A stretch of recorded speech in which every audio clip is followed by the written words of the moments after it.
Bon, vous avez dû comprendre la bombe qui vient de me tomber dessus. En 2 mots, c'est pété. Bon, je vous cache pas que j'ai besoin de quelques jours pour commencer à digérer ces découvertes. Puis on s'y est remis, et déjà, à gratter le calcaire, on a fini par obtenir quelque chose de correct. Ensuite, après pas mal de WD-40, et avec une pince,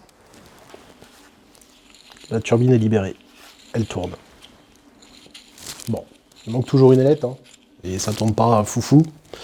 Donc ce que je vous propose, c'est qu'on démonte le carter d'embrayage, qu'on démonte l'embrayage, pour regarder un petit peu l'entraînement de la pompe à eau et voir ce qui a cassé. Et ça permettra de voir un petit peu mieux ce qu'on fait avec ce moteur.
Alors, qu'est-ce que ça donne?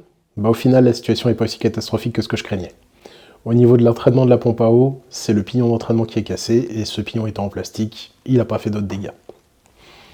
Au niveau de la pompe à eau, j'ai fini par réussir à sortir la turbine, donc si je réussis à nettoyer correctement le logement et les canaux, cette partie-là est sauvable. J'ai également profité du redout pour vérifier mes mesures sur le piston, la segmentation et le cylindre, et étonnamment, quand il gèle pas depuis une semaine dans le garage, les mesures sont pas les mêmes. Et donc, on n'est pas au code d'usure, je vais pouvoir les réutiliser. Ça fait ça de moins changer. J'en ai profité pour également vérifier l'usure de l'embrayage, et bah c'est simple, il est neuf. Donc voilà. En conclusion, on a une bonne chance de sauver le moteur. Il va falloir que je réussisse à nettoyer tous les passages de refroidissement, que je remplace toute la partie pompe à eau, y compris le carter, puisqu'il y a un point de fixation cassé. Je vais en profiter pour remplacer l'entraînement de la pompe à huile, puisque j'ai marqué qu'il manquait une dent, qui gêne pas son opération, mais tant que j'y suis, ce serait bête de ne pas le faire.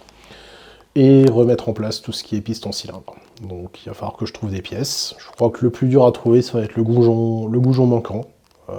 De ce que j'ai regardé un petit peu pour l'instant, ça risque d'être le plus compliqué. Bon.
Je suis assez content du nettoyage. Je trouve que j'ai bien récupéré le logement de pompe à eau, je trouve que les plans de joint sont pas mal, et j'ai l'impression que le nettoyage à ultrasons a permis de bien récupérer les différents canaux de liquide de refroidissement.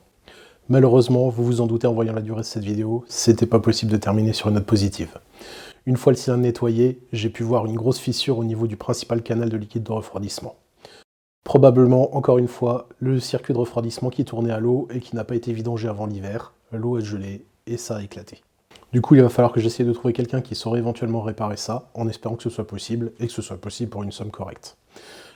L'alternative serait de remplacer le cylindre. Malheureusement, je n'ai pas vu une seule annonce de cylindre d'occasion qui précise la cote du cylindre, ce qui me fait dire qu'ils n'ont pas été vérifiés. Et un kit cylindre piston neuf, c'est cher. Bref, ça risque de prendre encore un petit peu de temps avant de pouvoir refermer ce moteur. Le bon côté, c'est que mon problème de goujon manquant risque d'être résolu par la même occasion. Je vous dis à la prochaine, ce sera probablement pas sur le moteur du coup, mais j'ai récupéré les pièces du thermolaquage, donc on a encore des choses à faire en attendant. A bientôt!